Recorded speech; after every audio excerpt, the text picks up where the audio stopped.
राजकीय Doon medical college अस्पताल में एक लंबे इंतजार के बाद आखिरकार MRI मशीन इंस्टॉल का ट्रायल के बाद आज से जांच शुरू कर दी गई, जिसके बाद मरीजों ने राहत की सांस ली। राजकीय मेडिकल अस्पताल में MRI जांच को करीब 2 साल से ठप है। ऐसे में अस्पताल प्रशासन ने नई मशीन आने तक ठेके पर किसी निजी लैब में से किसी ने भी इसमें दिलचस्पी नहीं दिखाई। अस्पताल में MRI की सुविधा न होने के कारण मरीजों को खासी दिक्कतों का सामना करना पड़ा।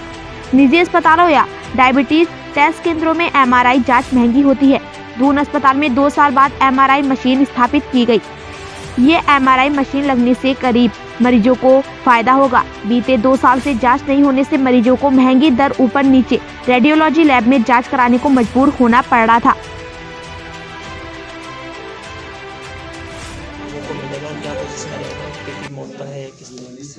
देखिए, बहुत फ़ायदा मिलेगा। जैसा कि आपको मालूम है, एक MRI की जो मार्केट रेट में जो होता है वो 10,000 15,000 अकॉर्डिंग टू डिपेंडिंग किस पार्ट का MRI होना है, कितना एरिया होना है और क्या उसमें स्पेसिफिकेशन चाहिए, वो डॉक्टर्स लिखते हैं तो काफ़ी महंगा पड़ता है। लेकिन हमारे वहाँ पूर्व में भी जो व्यवस्था थी वो उसी को हमने कंटिन्यू करते हुए जो रेट हमारे गवर्नमेंट से डिसाइडेड है 3500 रुपये किसी भी हिस्से का एक सेट जो MRI का होता है, एक पार्ट का जो डॉक्टर्स एडवाइस करते हैं, वो हमारा 3500 के नियमानुसार हमने उसको रखा है। ये पुरानी व्यवस्था है। आने वाले समय में हम इसको रिवाइज करेंगे। कॉलेज की काउंसिल जो होती है, जो मैटर जहाँ डिस्कस होते हैं वहाँ इसमें डिसाइड किया जाएगा। लेकिन फ़िलहाल मरीजों की सुविधा के लिए जो हमारे स्पेशलाइज्ड हॉस्पिटल हैं, डॉक्टर्स हैं, उनकी सुविधा के लिए हमने इसको चालू किया है और उसमें जो रेट है वो 3500 है। और अंडर आयुष्मान अगर किसी को कोई मरीज़ भर्ती है या आयुष्मान के अंडर में वो पैकेज में अगर वो आएगा तो उसको भर्ती करके 24 घंटे के अंदर हम ये विशेष सुविधा देने के लिए हमने ये व्यवस्था की है। सर, कोरोना के मामले भी कम हो चुके हैं अब, तो क्या लगता है कि अब कोरोना ख़त्म हो रहा है या किस तरीके? देखिए, ये सब तो आपको भी पता है, राष्ट्रीय स्तर पे, प्रादेशिक स्तर पे या जिला स्तर पे मामले ख़त्म हो रहे नहीं हैं, कम हो रहे हैं।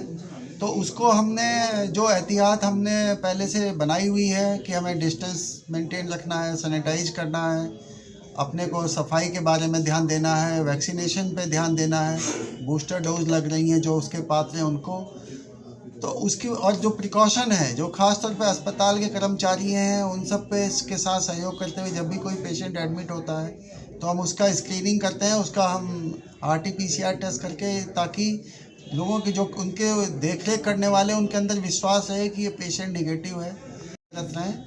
लेकिन हाँ, ये ज़रूर है कि एक अच्छी बात यह है कि पेशेंट की संख्या कम होती नज़र आ रही है, OPD बेसिस में भी और इंडोर बेसिस में भी, हॉस्पिटलाइजेशन भी कम हो रहे हैं। और उसी का नतीजा ये है कि हमारा अस्पताल हमने सभी सामान्य मरीजों के लिए, जो पहले दून चिकित्सालय में पहले से सारी सुविधाएं उपलब्ध थी, उसके लिए हमने खोल दिया है। लेकिन हम एहतियात बरतते हुए ही हम ये काम कर रहे हैं। 24 घंटे हम मरीज़ को सस्पेक्टेड वार्ड में रखते हैं अगर हमने उसको भर्ती किया है।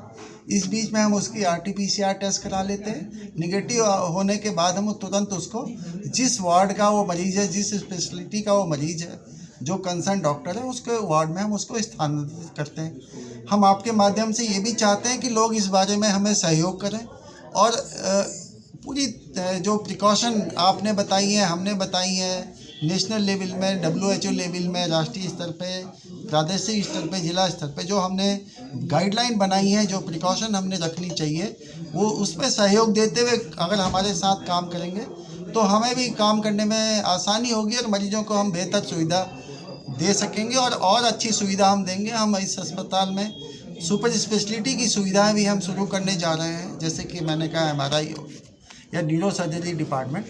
तो हम ये चाहेंगे कि लोग उसमें थोड़ा सा हमको भी कोऑपरेट करें और तो आसानी से हम ये देखेंगे कि हम पहले की भांति फिर से अपने वापस स्थिति में आ जाएंगे।